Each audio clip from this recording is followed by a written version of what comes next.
मैंने light of करके zero का बल्ब जलाया और बिस्तर पर लेट गई। मैं इद्दत की मुद्दत गुजार रही थी।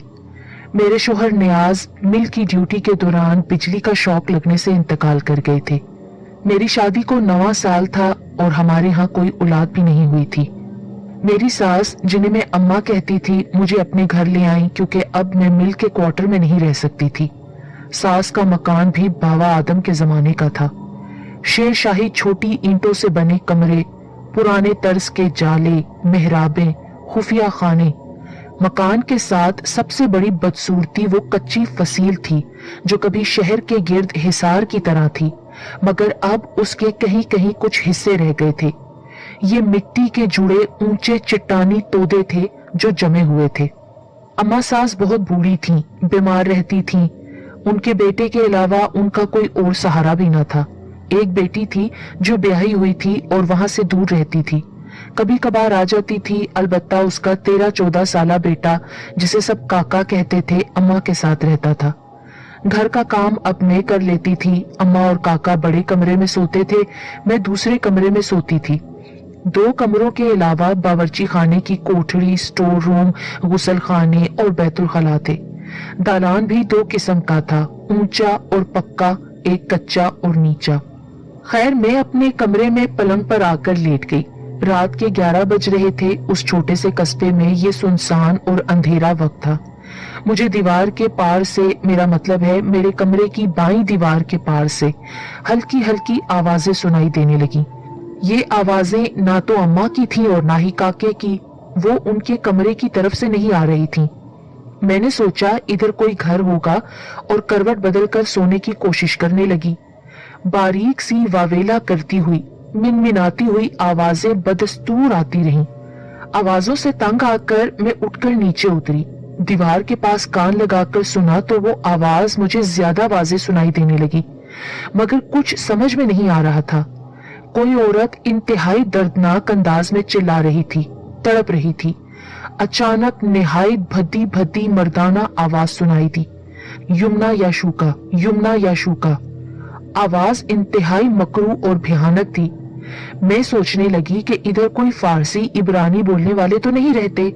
फिर अचानक मुझे ख्याल आया कि उधर तो कोई मकान ही नहीं है, बल्कि फसील का हिस्सा है। ये ख्याल आते ही खौफ के मारे मेरी तो जान निकल गई। वो जुबान भी अजनबी सी थी और आवाजें भी। मैं सर से पांव तक कांप गई और फौरन अपने पलंग पर आकर बैठ गई। अचानक आवाजें भी बंद हो गईं और एक गंभीर सन्नाटा छा गया।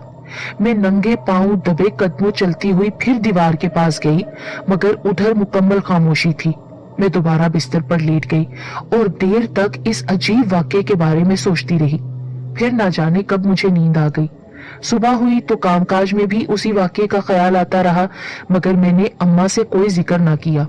एक तो वो ऊंचा सुनती थी, दूसरे वो यहाँ एक उम्र से रह रही थी। अगर ऐसा वैसा कोई मामला होता तो उन्होंने कभी तो बताया होता। बहरहाल वो मेरा वहम या ख्वाब तो था नहीं।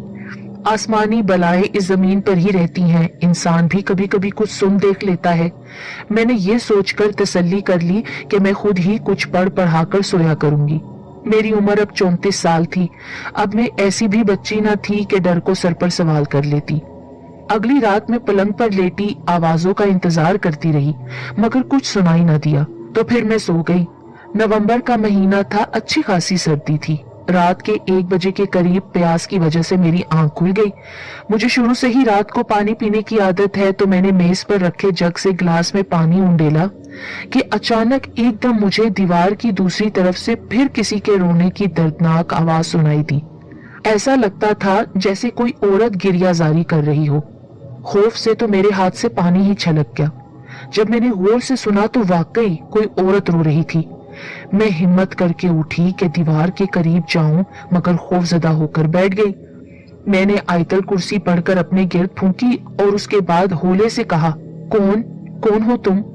कोई जवाब ना आया तो मैं नंगे पांव बाएं दीवार के करीब गई। दीवार को हाथ लगा लगा कर टटोल कर देखती रही। वो खासी मोटी दीवार थी जिसके पार की आवाज भी सुनाई नहीं दे सकती थी। मैंने दीवार के साथ कान लगा दिया, मगर वो दीवार में नहीं बल्कि दीवार के पार रो रही थी। इससे क्या फर्क पड़ता था, पार भी तो फसील ही की दीवार थी। मैंने दीवार से मुंह लगाकर पूछा, तुम कौन हो, क्यों रो रही हो? तो एकदम खामोशी छा गई। मेरा दिल तो जोर से धड़का। वो जो कोई भी थी उसने मेरी आवाज सुन ली थी और मेरी मौजूदगी से बाखबर हो गई थी। अगर अभी यहाँ से धम से कोई रूह आ खड़ी हुई तो मुझे अपनी हमदर्दी का मजा आ जाएगा। इस ख्याल के आते ही मैंने लपक कर कमरे के दरवाजे की कुंडी को हाथ लगाकर देखा। खिड़कियों की चटखनियां चेक की, सब बंद थी। दरवाजे बंद होते या खुले, मावराई मखलूक को उससे क्या भला फर्क पड़ता था। उस वक्त तो मेरे दिमाग में ये बात ही ना आई। खैर, मैं वापस पलंग पर आ बैठी। धीरे धीरे सिसकियों की आवाजें फिर उभरने लगी। जैसे हम गुल मचाती चिड़ियों को उड़ाएं तो थोड़ी देर मुकम्मल सकूत रहता है, फिर आहिस्ता आहिस्ता शोर हो जाता है। सिसकियां जारी थीं कि अचानक शड़प शड़प की आवाजें गूंजी, जैसे कोई कोड़े मार रहा हो। मैंने डरकर टांगे पलंग पर समेट ली और सर तक चादर लपेट ली। शराब, चीखें, ववेला, फिर शराब। मैंने कान बंद कर लिए। जरा देर बाद कानों से उंगलियां निकालकर सुना तो जैसे कई भीड़ों को घड़े से निकाल दिया जाए और वो जू जू करने लगे। फिर ये जू जू लम्हा बलम्हा ऊंची होती गई। फिर एक बिल्ली की मकरू सी कराहने की आवाज आई, जैसे बिल्ली जख्मी हो।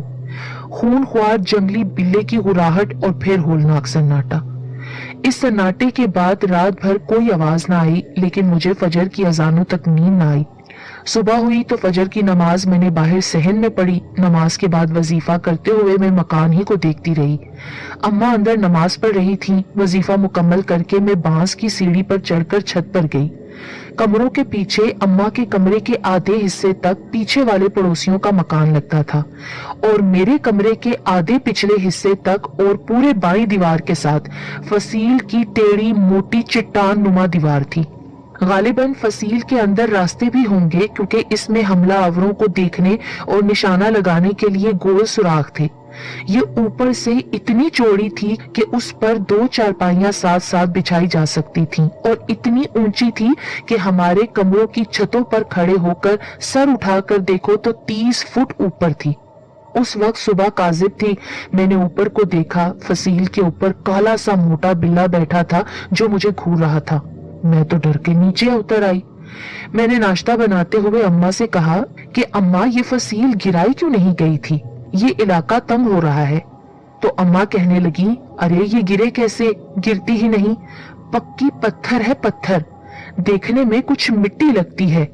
कुल्हाड़े कसियां टूट गई इसके ऊपर और तो और ट्रैक्टरों के ब्लेड टूट गए, मगर ये फसील ना टूटी। फिर काके ने चाय पीते हुए कहा, आपको पता है मामी, लोग कहते हैं इसमें बादशाह और गद्दार शहजादी की कब्रें हैं। अरे कौन सा बादशाह, इस इलाके में कौन सा बादशाह रहा है, लोग तो जाहिल हैं, मैंने कहा। अगरचे मैं खुद इस बात से सोच में पड़ गई थी। अरे मामी, पुराने लोग तो नवाबों को भी बादशाह कह देते हैं। बहरहाल ये तो हमारे मकानों के लिए खतरा है। चोर ऊपर से कूदें या रस्सा लटकाकर हमारी छतों पर आ जाएं तो फिर? पर मामी, कूदना आसान नहीं है, ऊपर नोकीले पत्थर हैं, चढ़ना भी आसान नहीं है। बहरहाल कोशिश करें तो चढ़ भी सकते हैं, काके ने उठते हुए बोला और अपना बस्ता उठाकर स्कूल चला गया। अम्मा दोपहर के लिए पालक बनाने लगी। मैं काके के सामने डर या खौफ की बात नहीं करना चाहती थी। अब कामकाज से फारिग होकर मैं अम्मा से बात करने जा रही थी कि पांव में फर्श की उभरी हुई ईंट से ऐसी ठोकर लगी कि पांव का अंगूठा ही मुड़ गया। शदीद दर्द होने लगा। अम्मा ने उठकर अंगूठा सीधा किया, फिर अंगूठे को कसकर पट्टी बांधी। इस सारी मुसीबत और तकलीफ में तो मैं बात करना ही भूल गई। मैंने सोचा रात को बात कर लूंगी अम्मा से। रात को एक और मुसीबत हो गई। अम्मा के लिए दूध रखा था किचन में, क्योंकि वो रात को दूध पीने की आदी थी, मगर शायद किसी बिल्ली ने गिरा दिया। अम्मा मुझसे झगड़ने लगी। मैंने लाख कहा, अम्मा बिल्ली ने गिराया है, इसमें मेरा क्या कसूर है? पर अम्मा कहने लगी कि आज तक कभी कमरे में तो क्या, सहन में भी बिल्ली नहीं देखी, बल्कि मैं तो अक्सर गोश्त भी खुला ही छोड़ देती हूँ। आज कहाँ से बिल्ली कमबख्त आ गई, और वो भी किचन के अंदर रखी पतीली पर। तुमने जानबूझकर पतीली उल्टा दी होगी। पर अम्मा, मैं ऐसा क्यों करूंगी? बिल्ली नहीं तो चूहा होगा। खैर, बेनतीजा लड़ाई होती रही हम दोनों के दरमियान, और फिर हम अपनी अपनी जगह नाराज हो गए और अपने कमरों में आकर लेट गए। पहले तो जहन उसी झगड़े में उलझा रहा, फिर जैसे मेरी छठी हिस्स बेदार हो गई, आखिर दूध खुद ब खुद कैसे गिर गया, और उसी वक्त क्यों गिरा जब मैं अम्मा से बात करने जा रही थी। सुबह के वक्त भी जब मैं अम्मा से बात करने जा रही थी तो मेरे पाँव में चोट लग गई। मुझे तो ऐसे लगता है कि ये मुसीबतें तब से आना शुरू हुई हैं जब मैंने ऊपर जाकर झांका था और वो काला बिल्ला देखा था। खैर, अब तो मेरी ये हालत हो गई थी कि रात के वक्त सूखे पत्ते के खड़कने से भी मेरा दिल लरस जाता था। जाने कितनी सूरतें पर डाली, आखिर नींद थी कि आ ही नहीं रही। रात को किसी न किसी पहर मेरी प्यास से आंख खुल गई। मैं पानी पीकर लेटी ही थी कि बिल्ली की गुर्राहट सुनाई दी। मैं तो कांप गई। खुद को बार बार तसल्ली दी कि बिल्ली होगी, मगर तसल्ली कैसे होती? गुर्राहट तो बाईं दीवार के अंदर से आ रही थी। मैंने तो सर से पांव तक खेस लपेट लिया। कपड़ा लपेटने से आवाज थोड़ी बंद हो जाती है। इतनी मनहूस और ड्रौनी आवाजें थी जैसे कुएं के अंदर से आ रही हूँ। और फिर वही बारीक आवाज में रोना बैन करना शुरू हो गया। कभी तो मैं खौफ से बेहाल हो जाती और कभी हवास काबू में करके कुरान पाक की सूरतें तलावत करके गौर करने लगती कि ये चक्कर क्या है। यमुना यशूका, इस नोहे के पस मंजर से डांटती हुई मकरू आवाज आई। फिर बिल्ला बुरी तरह गुर्राया, जैसे मद्दे मुकाबिल को चीर फाड़ डालेगा। फिर जैसे फरियाद और रहम मांगने की आवाजें, वक्फे वक्फे के बाद शराब शराब कोड़े बरसाने की आवाजें, जैसे बुलंद इमारत में आवाज गूंजती है। फिर धड़ धड़ धड़ एक भगदड़ सी सुनाई दी। मिट्टी के बर्तन, सिल्वर के बर्तन टूटते टकराते चले गए। छन छन छन छन, जैसे पायल वाली हिरनी भाग रही हो, पुकार रही हो। मेरी कुव्वते बर्दाश्त जब जवाब दे गई तो मैं बौखला कर उठी और मुंह से जोर से निकल गया, या अल्लाह। मेरी आवाज क्या निकली, एकदम सन्नाटा छा गया। ऐसा सन्नाटा जिसकी वहशत से इंसान खुद ही पागल हो जाए। गोया हर आवाज साकत होकर आंख बन गई है और हर आंख मुझे घूर रही है। मेरे वजूद पर इस कदर भारी बोझ पड़ गया कि मैं हिल तक नहीं सकती थी, चारपाई से पांव नहीं उतार सकती थी, मुंह से आवाज नहीं निकाल सकती थी। मैं सर से पांव तक ठंडे पसीने से शराबूर हो गई। जाने कैसे मुझे सूरह इखलास दिमाग में याद आई तो मैं दिमाग में ही उसे दोहराने लगी। फिर जैसे धीरे धीरे मेरे दिमाग की रगें खुली तो होश ठिकाने आए। मैं पढ़ते हुए उठी, जिस्म में हरकत पैदा हुई। मैंने लपक कर दरवाजा खोला। रात को सहन में टिमटिमाते बल्ब की रोशनी फैली रहती थी, मगर दरवाजा खोलते ही खूब अंधेरे ने आज मेरा इस्तकबाल किया। फिर भी मैं वापस कमरे में नहीं पलटी। अम्मा अम्मा जोर जोर से पुकारती हुई अम्मा के कमरे के दरवाजे पर जा गिरी। अम्मा कहाँ सुनने वाली थी, वो तो सुनती ही ऊंचा थी। मैं दरवाजा झंझोड़ रही थी कि काके ने ही मेरी आवाज सुनी तो जल्दी से दरवाजा खोला। मैं उसे धकेलती हुई अंदर दाखिल हुई। क्या हुआ मामी, बाहर बिजली क्यों बंद है? मैं देखता हूँ अभी। वो बाहर निकलने लगा तो मैंने उसे अंदर खींचकर कुंडी चढ़ा दी। अम्मा भी जाग गई थी। क्या है, कौन आ गया है? वो हड़बड़ाकर पलंग से उतरी। मैं सांसें दुरुस्त करते हुए कहने लगी, अम्मा वो उधर भूत प्रीत है। मत मारी गई है तुम्हारी, कोई चोर उचक्का होगा, तुम्हें भूत प्रीत नजर आ रहे हैं। अम्मा पाँव में चप्पल डालकर उठ खड़ी हुई। अम्मा मेरी बात तो सुन लो, मत जाओ बाहर। मेरे चेहरे पर खौफ के जो साए थे उन्होंने अम्मा को रुकने पर मजबूर कर दिया। अम्मा, जो मेरा कमरा है ना जिसमें मैं सोती हूँ, उसमें कोई भारी असर है। मैं फिर कुछ बात अम्मा को बता पाई और कुछ ना बता पाई। अम्मा ने सुनकर कहा, बेटिया मेरी तो उम्र गुजर गई है इस घर में, कभी कुछ ना देखा ना सुना, शुरू से ही कमरे में ही रही हूँ। वो स्टोर था अनाज का जहाँ तू रहती थी। हाँ, और जब तेरे शोहर की शादी में तुमसे करने लगी तो तुम दोनों के लिए मैंने उसे साफ किया था। वहम होगा तुम्हारा। अच्छा, अब रात भर कमरा खुला छोड़कर सो जाओ। अम्मा ने डंडा उठाया और काके को साथ लिया। सहन में अंधेरा देखकर अम्मा ने कहा, बल्ब किसने बंद किया? मैंने तो नहीं किया अम्मा। मैंने भी नहीं किया बेबे, काका बेख्तियार बोला। अब तो मुझे पक्का यकीन हो गया है कि जरूर कोई बंदा आया है, अम्मा ने वसूख से कहा। अम्मा को कौन समझाता कि बाहर से तो कोई खटका हवा का भी नहीं था। खैर, अम्मा आगे, काका पीछे और मैं उन सबसे पीछे। हम सारे घर का चक्कर लगाकर दूसरे कमरे में पहुंचे। अम्मा ने मेरे पलंग के नीचे झांका, इधर उधर देखा, फिर दीवार से कान लगाया। कुछ भी नहीं है, वहम है तुम्हारा। अब इधर सोगी या कमरा बंद कर दूं? उधर कहाँ जगह है मेरे पास कमरे में। अच्छा चलो आज गुजारा कर लो, मगर रोज रोज तो मुश्किल है ना। वो कमरे को बाहर से बंद करके ताला लगाते हुए कुछ सोचकर बोली, हाय हाय, मुझे तो ख्याल ही ना आया ऊपर कोठे पर ना छुपकर बैठा हो कोई। काका तू सीढ़ी पर चढ़ और झांक, ऐसे ऐसों से तो निमट लेने को मैं ही काफी हूँ, जाट की बेटी हूँ। अम्मा का फरमाने शाही सुनकर काका मुझे डरी डरी नजरों से देखने लगा, मगर मैं ये हिम्मत नहीं कर सकती थी। हमें परेशान देखकर अम्मा एकदम बोली, आय हाय, इन टांगों में दम होता तो अभी चढ़ जाती, जैसे मुकाबला करने का दम तो बहुत था, मगर बांस की सीढ़ी है, कैसे चढ़ूं। अम्मा ऊपर कोई नहीं है, अल्लाह के लिए बस करो, दफा करो, यहाँ क्या माल रखा है, कोई चोरी करने के लिए आएगा, अंदर चलो। मैंने अम्मा को समझाने की कोशिश की, ऐसे कैसे छोड़कर अंदर सो जाऊं, फिर तो मुझे नींद ही नहीं आएगी, शक दूर नहीं होगा जब तक। अच्छा तुम पकड़ो इसे, मैं खुद ही चढ़ती हूँ। चांदनी रात है, कोई होगा तो 4 जीने चढ़कर ही दिख जाएगा। अम्मा ने अपने भारी भरकम वजूद का पहला कदम ही रखा था कि सीढ़ी लरस गई।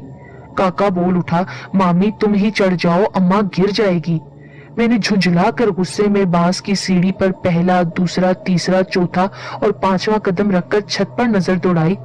यूं तो खौफ से मेरा रुआ रुआ कांप रहा था, मगर मैं तो गुस्से में चढ़ गई। खुली छत पर तो चांदनी थी, मगर फसील के साए में अंधेरा था। मैं फसील की तरफ आंख उठाकर भी नहीं देखना चाहती थी, मगर उधर ही निगाह खिंची चली गई। फसील की बुलंदी पर चांद की रोशनी होना चाहिए थी, मगर वहां अंधेरा था। उसके बावजूद दियो है कल काला बिल्ला, जिसकी तवे जितनी बड़ी बड़ी लाल आंखें थीं, मुझे घूर रहा था। वो इतना लंबा, चौड़ा और बड़ा था कि फसील के ऊपर नुमाया मुझे नजर आ रहा था। मैंने चीख मारी, मेरा तवाजन बिगड़ा और धड़ाम से नीचे जा गिरी। काके ने मेरी चीख सुनकर चिल्लाना शुरू कर दिया। फिर मुझे होश न रहा। अम्मा और काका तो मुझे खींच खींच कर रह गए। शोर शराबा सुनकर साथ वाली मस्जिद से मौलवी साहब ने दरवाजा खटखटाकर पूछा, बहन क्या बात है, खैर तो है? काके ने उन्हें अंदर बुला लिया। उन्होंने मेरे ऊपर चादर डालकर मुझे उठवाया और अंदर पहुंचाया। अम्मा ने मेरी रुदात सुनाई तो मौलवी साहब ने मुझ पर दम किया। पानी पड़कर कतरा कतरा करके मेरे मुंह में डाला गया। ये सब बातें मुझे बाद में मालूम हुई। जब मुझे होश आया तो मुझे अम्मा और काके ने बताया। खैर कोई 1 घंटे के बाद जब मैं होश में आई तो होश में आकर भी मैं हवास में ना थी। मुझे इतना डर लग रहा था कि जी चाहता था छोटे बच्चे की तरह अम्मा की गोद में छुप जाऊं। कुछ वक्त गुजरा तो मुझे अपने कमर की हड्डी में दर्द का एहसास हुआ। फिर तो ये दर्द बढ़ता ही चला गया। सुबह होते ही मुझे किसी न किसी डॉक्टर के पास उठा ले गए। एक्सरे हुआ तो पता चला कि रीढ़ की हड्डी में चोट लगी है। कई माह तक बिस्तर पर रहना होगा। मैं भी अब इस घर में और उस कमरे में किसी कीमत पर लौटकर नहीं जाना चाहती थी। अम्मा ने बार बार पूछा, तूने क्या देखा? मैं बताने लगती तो यूं लगता जैसे सर पर भारी बोझ आ बैठा हो। कानों में वही मनहूस सिसकियां गूंजने लगती। मैं तो हकला कर रह जाती और अपनी बात ना बता पाती। मेरे माँ बाप तो हयात थे नहीं। सौतेली माँ थी जो मुझे रखना नहीं चाहती थी। बड़े भाई ने साथ दिया, मुझे अस्पताल में देखने आते रहे और वही मुझे अपने घर भी ले गए डिस्चार्ज होने के बाद। भाभी हमारी मामूजाद ही थी, मेरे बचपन की सहेली थी, सो इसलिए उसने मेरा ख्याल रखा। मैं 4 माह बाद बैठने और सही तरीके से चलने फिरने के काबिल हुई। मैंने भाभी को फिर सब कुछ बता दिया जो उस दिन मेरे साथ हुआ था। उसे भी मेरी बात का यकीन न आता था।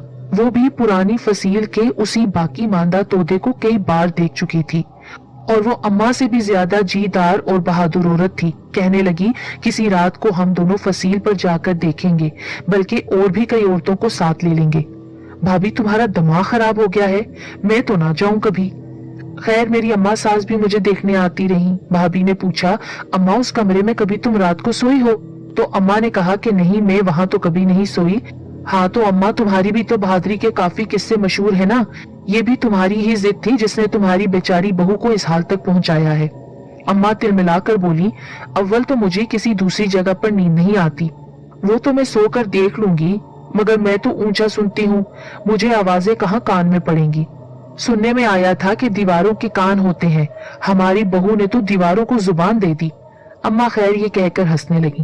अम्मा की ये बात सुनकर मैं तैश में आ गई। मैंने भाभी को कहा कि मैं आपको वहां लेकर जाऊंगी ताकि मेरी बात का कोई तो गवाह हो, वरना मेरी सास तो मुझे मखबूतुल हवास करार दे देंगी। मगर भाभी अपना घर बार बाल बच्चे छोड़कर मेरे साथ कैसे रह सकती थी। मैंने जब भाभी से ये बात की तो वो मेरी जुर्रत भरी तब्दीली पर हैरान रह गई। बच्चों को तो खैर नहीं ले जाऊंगी, अलबत्ता यूं हो सकता है कि अम्मी जान कल परसों तक आने वाली हैं, फिर मौका निकल आएगा। भाई के घर में रहते हुए मेरी इद्दत की मुद्दत खत्म हो चुकी थी। आने जाने पर अब कोई पाबंदी ना थी। तबीयत भी ठीक हो चुकी थी। भाभी और मैं एक शाम भाई से इजाजत लेकर चल पड़े। भाई को अंदर की बात मालूम ना थी। बच्चे अपनी नानी जान के पास खुश रहते थे। मेरी सास मेरे आने पर बहुत खुश हो गई। अपने बेटे को याद करके रोने लगी। वो नहीं चाहती थी कि मैं इस घर से वापस जाऊं या कहीं और मेरा निकाह हो। मैं भाभी को लेकर अंदर अपने कमरे में आ गई। सब कुछ वैसे का वैसा ही था। मैं और भाभी बातें करते रहे। भाभी बार बार उठकर बाईं दीवार को ठोक बजाकर देख रही थी। फिर बोली, इसमें खजाना पोशीदा हो सकता है। इस दीवार को अंदर से खोदकर हासिल किया जा सकता है। दीवार के साथ फसील है जिसके ना टूटने की कहानियां तो तुम सुन चुकी हो ना। रात का खाना हम सबने मिलकर खाया। उसके बाद हम सोने के लिए मैं और भाभी कमरे में आ गए। काका कहने लगा, मामी ध्यान करना, फिर ना कुछ हो जाए। मेरी भाभी सीने पर हाथ मारकर बोली, तू फिक्र ही ना कर, ये तेरी आंटी बड़ी जिगर वाली है। हम दोनों रात को काफी इधर उधर की बातें करते रहे। ज्यादातर मैं अपने शोहर मरहूम की बातें करती रही। रात के 12 बज रहे थे। भाभी ने कहा कि मुझे बैतुल खुला तक जाना है। हम दोनों इकट्ठे सहन में निकले। मार्च का इख्तिताम था। मौसम सरमा खत्म हो रहा था। बैतुल खुला काफी अलग थलग बना हुआ था। भाभी ने मुझसे कहा, तुम यहीं कमरों के पास रहो, मैं तुम्हारी तरह डरने वाली नहीं हूँ। मैं सहन में रखी ठंडी चारपाई पर बैठ गई। अचानक मुझे खौफ सा महसूस होने लगा। मैं खौम ख्वाह इधर उधर देखने लगी। यूं लगने लगा जैसे बांस की सीढ़ी के आखिरी सिरे पर छत पर कोई खड़ा है। ये एहसास होते ही मेरे पर एक अजीब सी कैफियत तारी हो गई। मैं उधर देखना नहीं चाहती थी मगर देखने पर मजबूर थी। हिम्मत करके और भाभी की मौजूदगी की ढारस पाकर सर उठाकर ऊपर देखा। वहां कोई ना था, अलबत्ता एक मोटा काला सा रस्सा लटक रहा था। होले होले हिल भी रहा था। क्या वो उसी काले बिल्ली की दुम थी? ये ख्याल आते ही मैं डर से कांप गई और भागकर अपने कमरे में घुस गई। कमरे में धूल उड़ रही थी जैसे गर्द और धुएं से अटा हुआ हो। मैं उस गर्दो गुबार का सबब सोच रही थी कि अचानक दीवार पार की आवाजें जी उठी। कोई तंग सी जगह के अंदर दौड़ रहा था, चीखते चिल्लाते हुए मदद के लिए पुकार रहा था। जैसे ही दौड़ने की आवाज आई, पायल की छनछनाहट गूंज उठी। वो दौड़ भाग इतनी वहशियाना थी कि लगता था कि किसी भी दम ये दीवार टूटकर अंदर से सारा मंजर बाहर आ जाएगा। मैं भाभी को आवाज देती बाहर की तरफ दोबारा भागी। कमरे से बाहर निकलकर बांस की सीढ़ी के पास आते ही मेरी कमर पर शराब की आवाज के साथ जब लगी। ये वही कोड़ा लगने वाली आवाज थी जो मैं अपने कमरे में बाईं दीवार से सुना करती थी। मैं बेहंगम चीख के साथ मुंह के बल गिर गई। भाभी भागती दौड़ती निकली और मेरे पास पहुंची। उधर काके और अम्मा ने दरवाजा खोल दिया। मुझे सीधा किया गया तो मेरी आंखें फटी की फटी थी और जुबान दांतों के नीचे आने के सबब जुबान से खून रस रहा था। वो मुझे देखकर समझे कि मैं मर चुकी हूँ। चारपाई पर उठाकर लिटाया, देखा तो सांस चल रही थी। मैं 3 दिन तक शदीद बुखार और बेहोशी के आलम में रही और वो 3 दिन में भाभी के घर थी।